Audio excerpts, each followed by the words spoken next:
Graça e paz, então, queridos. Nosso assunto de hoje é expiação limitada ou redenção definida. Redenção definida. Nós estamos trabalhando 5 pontos, do calvinismo. E hoje nós estamos nesse terceiro ponto. Então eu quero ler um texto. Carta aos Romanos, capítulo 5. O texto diz: Justificados, pois, mediante a fé, temos paz com Deus por meio de nosso Senhor Jesus Cristo, por intermédio de quem obtivemos igualmente acesso, pela fé, a esta graça, na qual estamos firmes. Gloriamo-nos na esperança da glória de Deus, e não somente isso, mas também nos gloriamos nas próprias tribulações, sabendo que a tribulação produz perseverança, e a perseverança, experiência, e a experiência, esperança. Ora, a esperança não confunde, porque o amor de Deus é derramado em nosso coração pelo Espírito Santo, que nos foi outorgado. Porque Cristo, quando nós éramos fracos, morreu a seu tempo pelos ímpios. Dificilmente alguém morreria por um justo, pois poderá ser que pelo bom alguém se anime a morrer, mas Deus prova o seu próprio amor para conosco, pelo fato de ter Cristo morrido por nós, sendo nós ainda pecadores. Logo, muito mais agora, sendo justificados pelo seu sangue, seremos por eles salvos da ira. Porque se nós, quando inimigos, fomos reconciliados com Deus mediante a morte de seu Filho, muito mais estando já reconciliados, seremos salvos pela sua vida. E não apenas isso, mas também nos gloriamos em Deus por nosso Senhor Jesus Cristo, por intermédio de quem recebemos agora a reconciliação. Portanto, assim como por um só homem entrou o pecado no mundo, e pelo pecado a morte, assim também a morte passou a todos os homens, porque todos pecaram. Porque até ao regime da lei havia pecado no mundo, mas o pecado não é levado em conta quando não há lei. Entretanto, reinou a morte desde Adão até Moisés, mesmo sobre aqueles que não pecaram, à semelhança da transgressão de Adão, o qual prefigurava aquele que havia de vir. Todavia, não é assim o dom gratuito como a ofensa, porque se pela ofensa de um só morreram muitos, muito mais a graça de Deus e o dom pela graça de um só homem, Jesus Cristo, foram abundantes sobre muitos. O dom, entretanto, não é como no caso em que somente um pecou, porque o julgamento derivou de uma só ofensa para condenação. Mas a graça transcorre de muitas ofensas para a justificação. Se pela ofensa de um só e por meio de um só reinou a morte, muito mais os que recebem a abundância de graça e o dom da justiça reinarão em vida por meio de um só, a saber, Jesus Cristo. Pois assim como por uma só ofensa veio o juízo sobre todos os homens para a condenação, assim também por um só ato de justiça veio a graça sobre todos os homens para a justificação que dá vida. Porque como pela obediência de um só homem muitos se tornaram pecadores, assim também, por meio da obediência de um só, muitos se tornarão justos. Sobreveio a lei para que avultasse a ofensa, mas onde abundou o pecado, superabundou a graça, a fim de que, como o pecado reinou pela morte, assim também reinasse a graça pela justiça para a vida eterna, mediante Jesus Cristo, nosso Senhor. Amém? Vamos orar. Pai, nos colocamos diante da Tua presença, Senhor. Nós Pedimos que a Tua graça, Senhor, ilumine, Deus, o nosso entendimento, para que nós não só venhamos a entender, ó Deus, o que o Senhor deseja nos falar aqui, mas que nós também possamos crer, Senhor. E para que essa fé, ó Deus, ela seja efetiva na nossa vida. Para que essa graça seja efetiva em nós. Para que se manifeste, Deus, sobre nós a Tua salvação, Senhor. A salvação que o Senhor veio trazer para os Teus eleitos, meu Pai. Alcance, Deus, eu te peço o coração de todos os Teus eleitos. Eu sei que não é pela minha oração que o Senhor vai fazer isso. O Senhor já faria isso de qualquer forma. Mas o fato de eu estar orando e pedindo essas coisas é o veículo pelo qual o Senhor está utilizando para alcançar essas pessoas. E não somente a oração, como também, e muito importante, a pregação, o profetizar da Tua palavra. Em nome de Jesus. Amém? Então, expiação limitada é o nosso tema de hoje.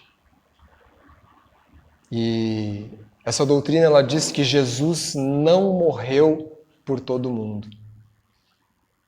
Será que Ele morreu por você? É a pergunta que fica.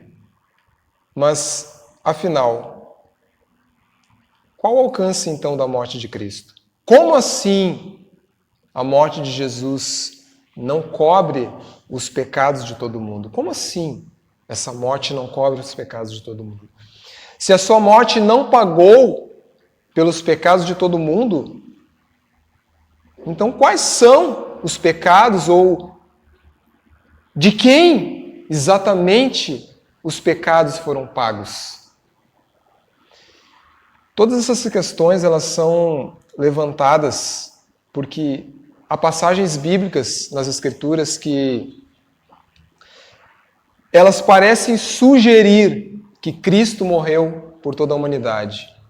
Mas é como eu disse, parecem sugerir. Não que elas estejam sugerindo de fato. Não que elas estejam dizendo isso de fato.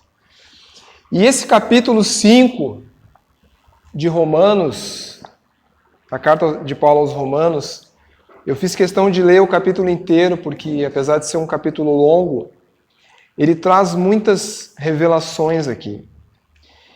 Vejam que Paulo, ele usa a expressão todos e ele usa a expressão muitos. Mas o interessante é que a palavra todos no grego é a palavra panta.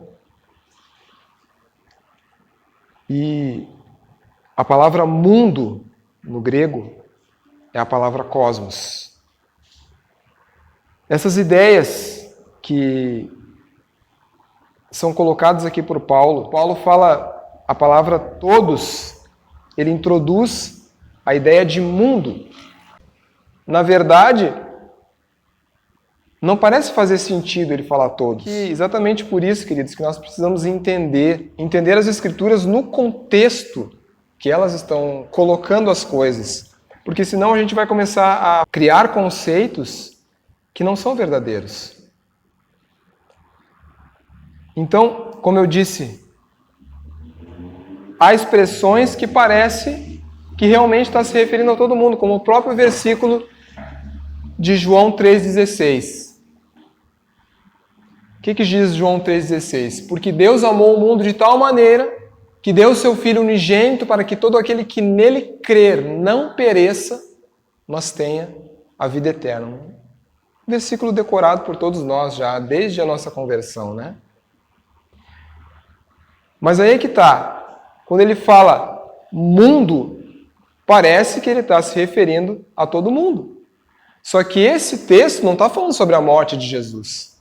Está falando sobre o amor de Deus. Que Deus amou o mundo de tal maneira.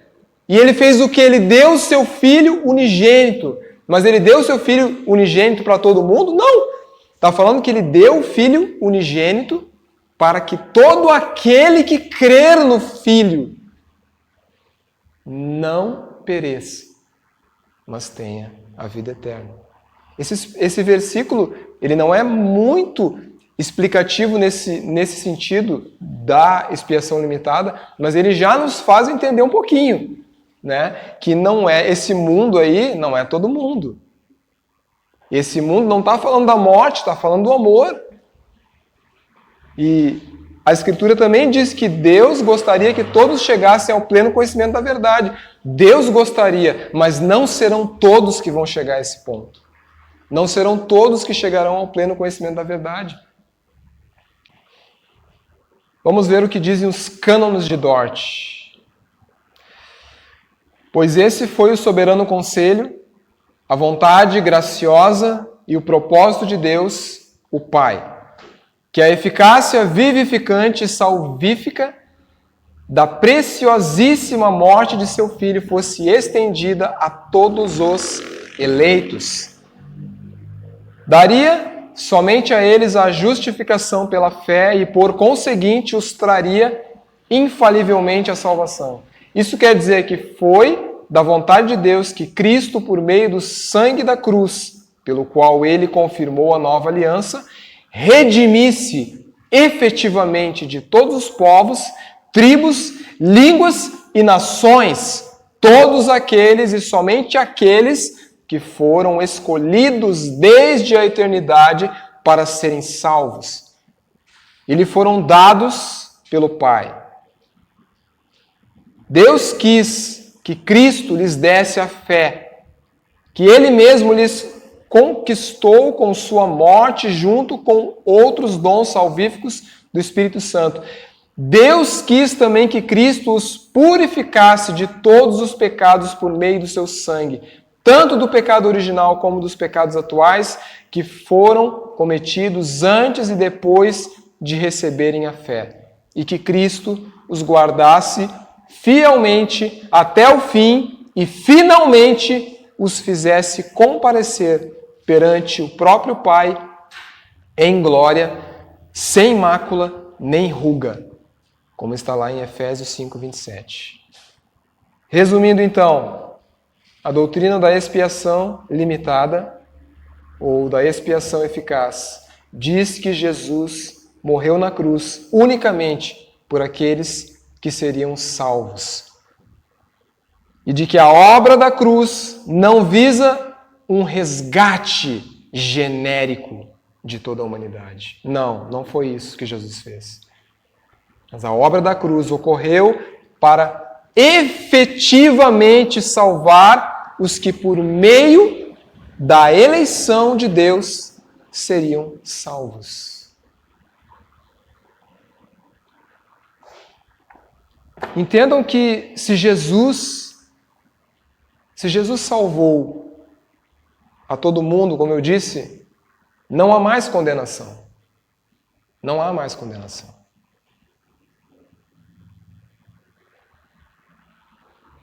Mas Jesus morreu, se ofereceu, se sacrificou efetivamente pelos seus eleitos.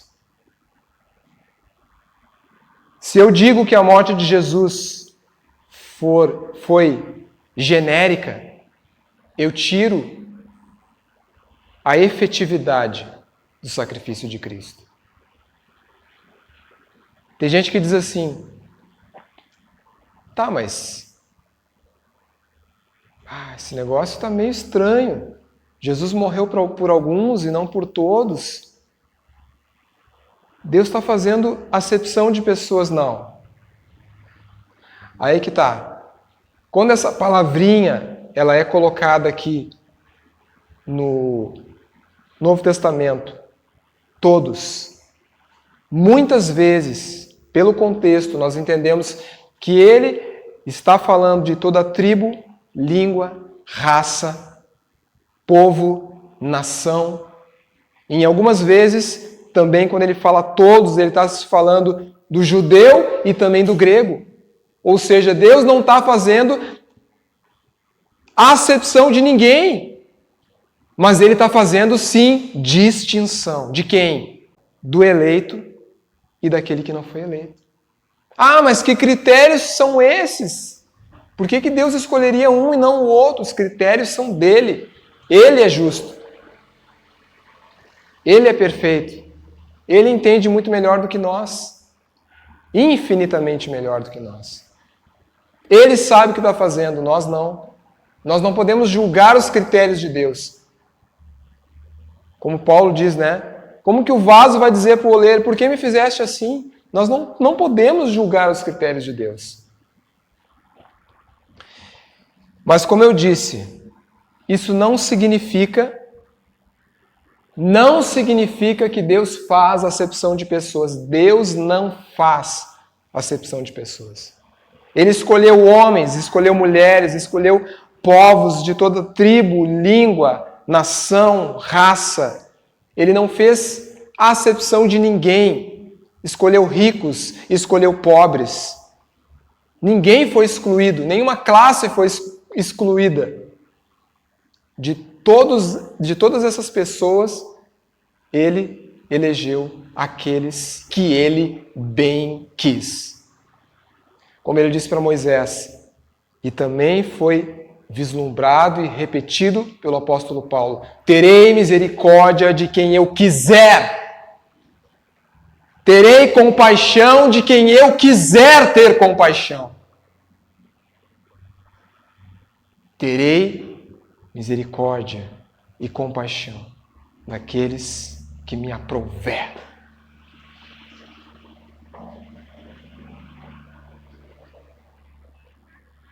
Mas não significa que ele fez acepção de pessoas. Também não significa que Deus não se importa com os perdidos.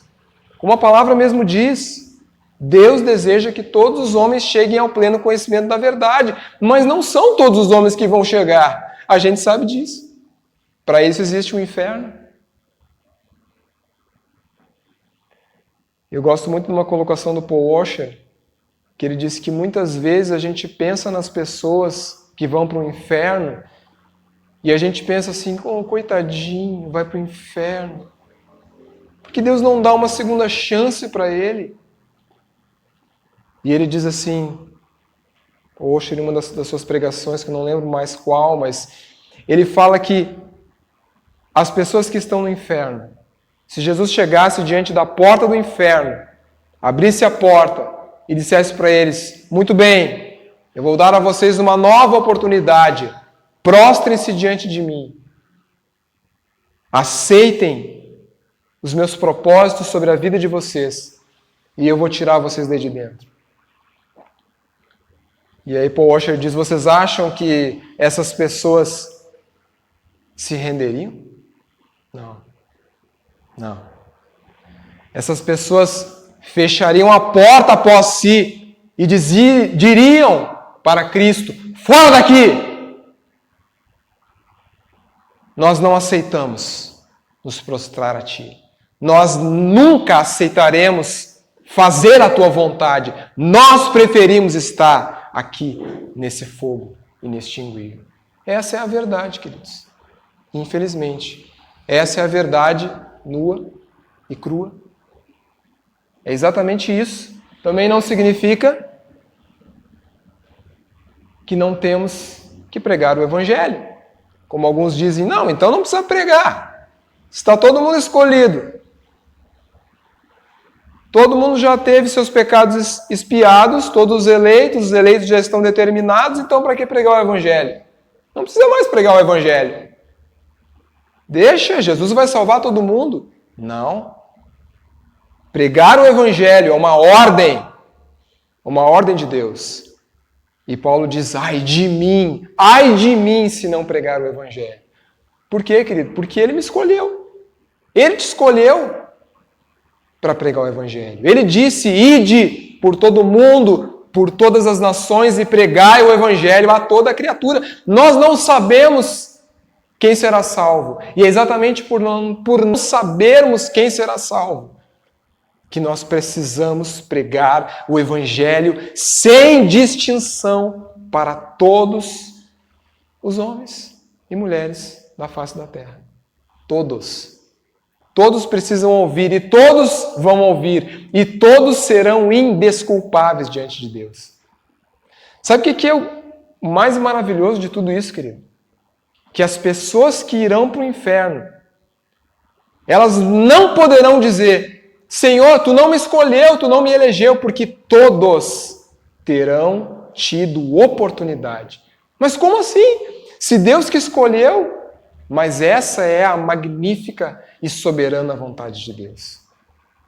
Apesar dele ter elegido, ele também deu oportunidade para todos. Todos tiveram a oportunidade, mas nem todos são eleitos. Nem todos serão salvos.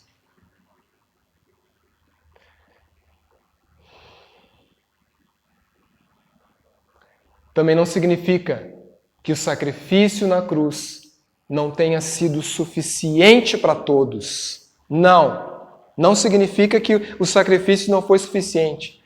Tem pessoas que dizem assim, então parece que o negócio não foi tão glorioso assim, né? Não, nada disso. Muito pelo contrário. E aí é interessante nós pensarmos numa colocação que também remonta no entendimento de Agostinho, que diz que Cristo morreu potencialmente por todos. Ele morreu potencialmente pelo mundo inteiro. Isso significa que se o mundo todo estivesse sido eleito, então haveria virtude suficiente no sangue de Cristo para salvar a cada pessoa que existe. Cada pessoa que existe, que existiu e que vai existir até o último nascimento. O sacrifício de Cristo, potencialmente, ele é suficiente para isso. Mas a grande sacada é que Jesus morreu efetivamente para os eleitos. Isso quer dizer o quê, querido? Quer dizer que nenhuma gota do sangue de Jesus verteu por aqueles que não serão salvos. O pecado deles não foi pago.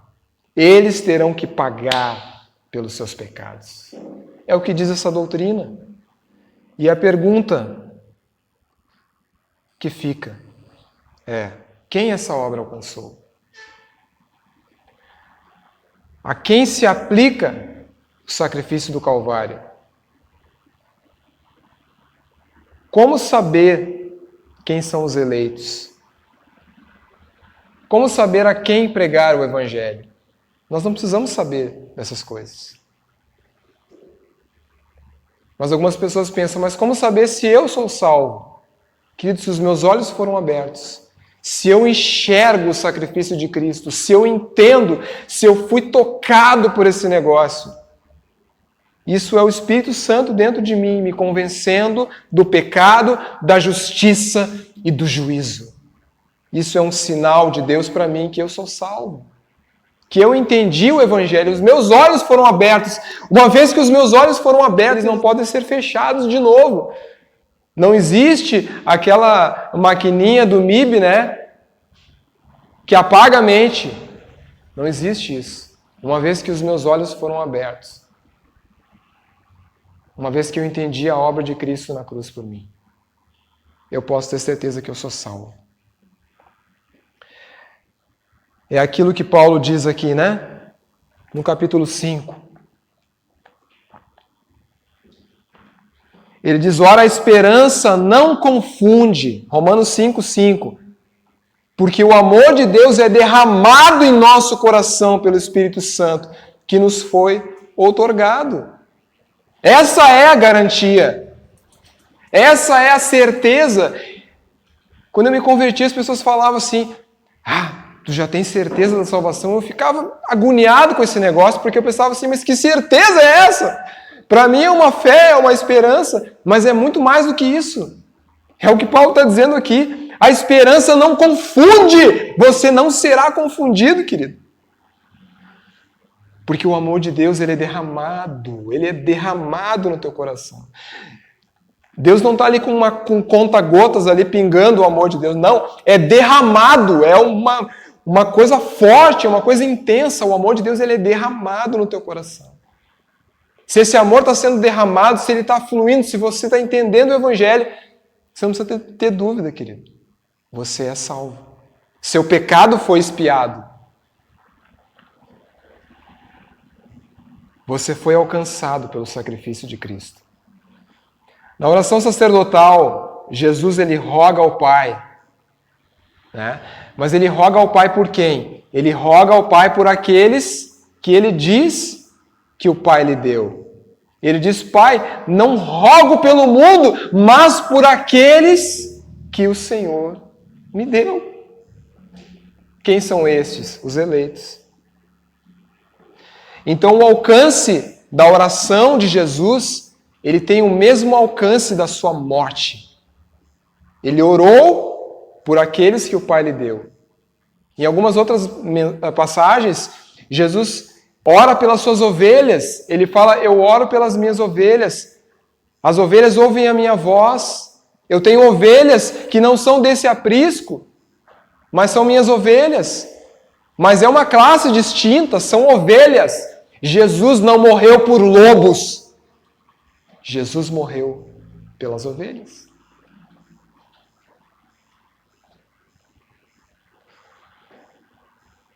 Se ele não ora pelo mundo, logo a sua morte não foi para salvar o mundo, mas para salvar aqueles que ele diz que o Pai lhe deu. Efésios 5 diz que Cristo nos amou e se entregou a si mesmo por nós. Mais uma vez, nós vemos Cristo falando da sua noiva, da sua igreja, das suas ovelhas e não do mundo.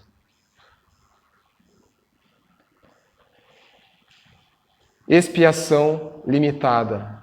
Mas que palavrinha difícil, expiação, que negócio. Não entendo isso, não sei o significado dessa palavra. Muito bem. Expiação é um termo hebraico. O sacerdote recebia uma ovelha de alguém que estava ali com o seu pecado diante dele e que oferecia aquele cordeiro, aquele sacrifício pelos seus pecados. Então o que acontecia? O sacerdote, ele pegava aquela ovelha, ele orava por aquela ovelha, por aquele cordeiro, por aquele sacrifício, e orava por aquele a quem estava oferecendo o sacrifício. O pecado daquela pessoa era transferido espiritualmente para aquele animal. O animal era morto, o pecado era expiado. O pecado da pessoa era expiado. Ou seja, Deus passava por cima daquele pecado. E o significado dessa palavra é cobrir. Expiar significa cobrir.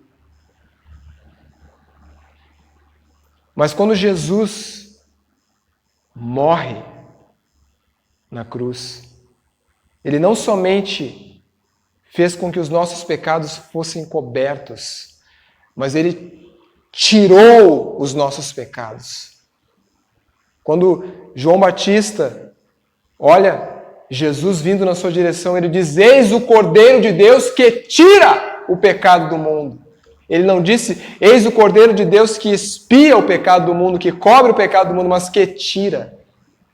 A obra de Jesus ela foi muito mais intensa. O sangue de Jesus derramado na cruz, ele foi muito mais poderoso do que o sangue de ovelhas, de cordeiros e de bodes que era oferecido pelo sacerdote.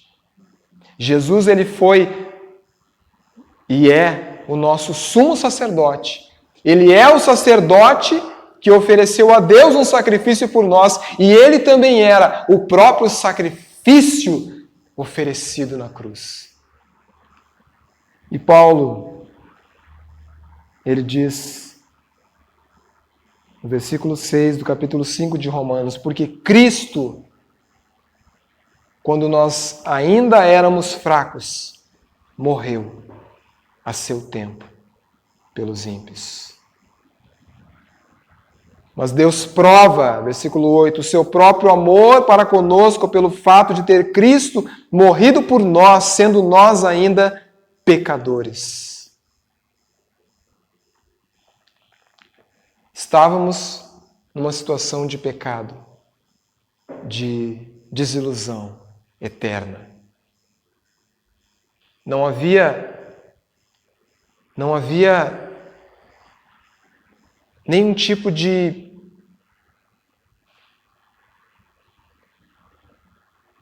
Não havia nada que pudesse nos salvar, querido. Não havia nenhuma situação que pudesse nos tirar da nossa condição de pecado, de ser pecadores.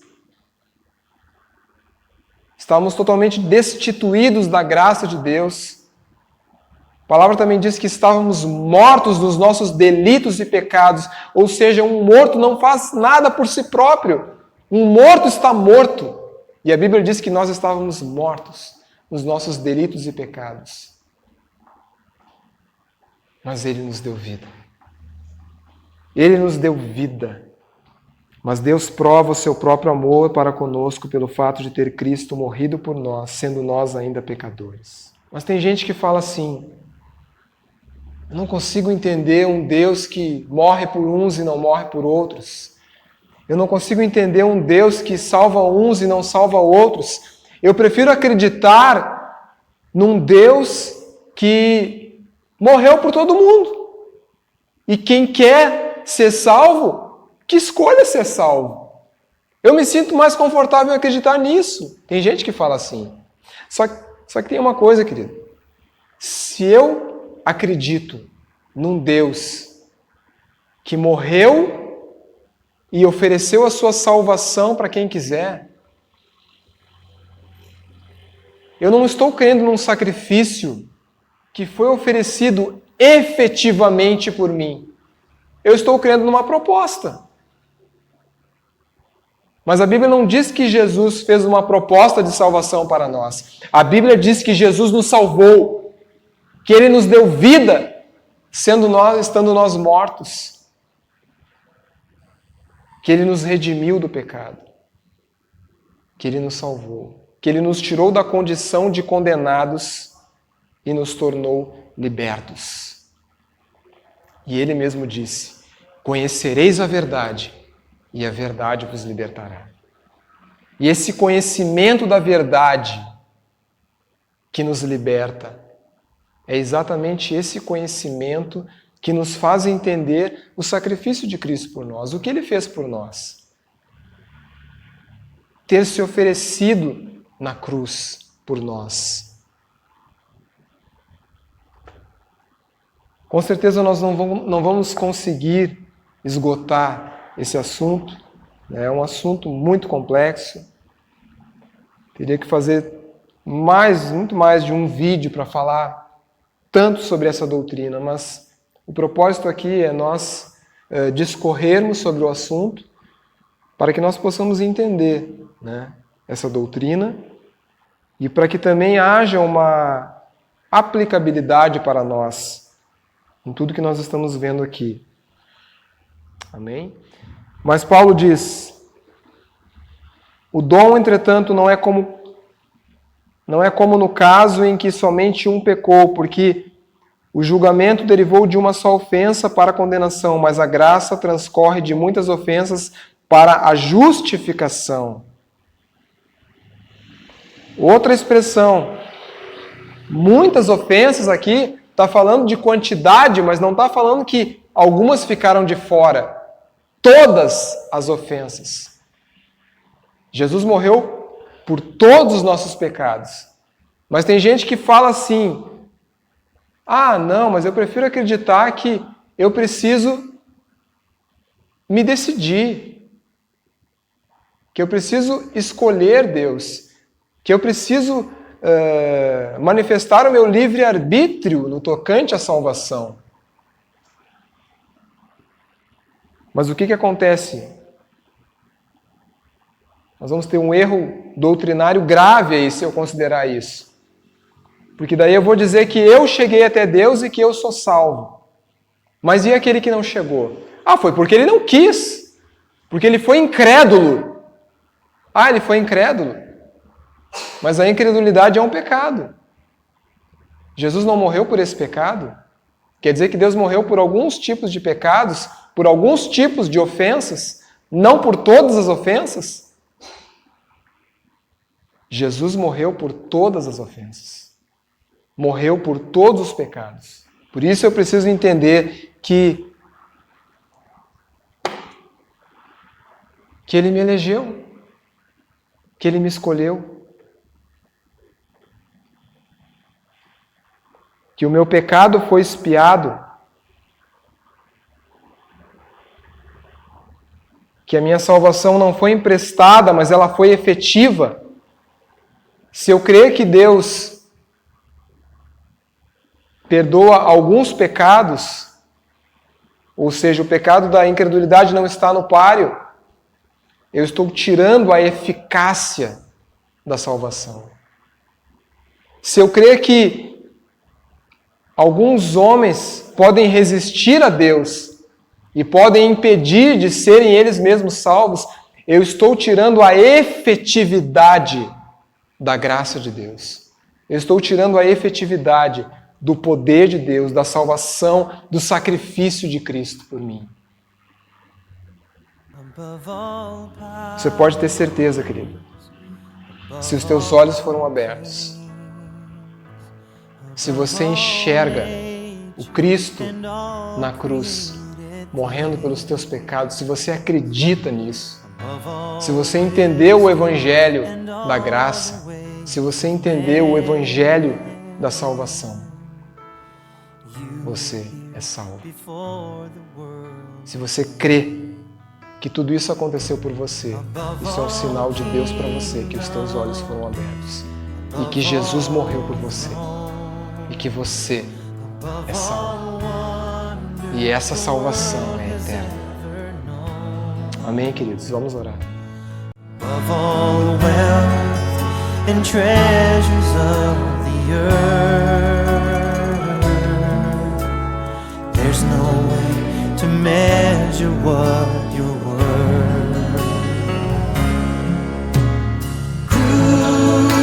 Crucified and laid behind a stone, you live to die, rejected and alone, like a rose trampled on the ground.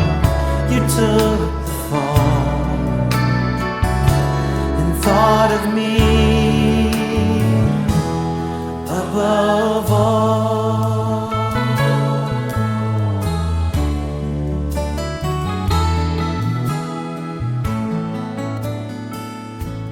Above all power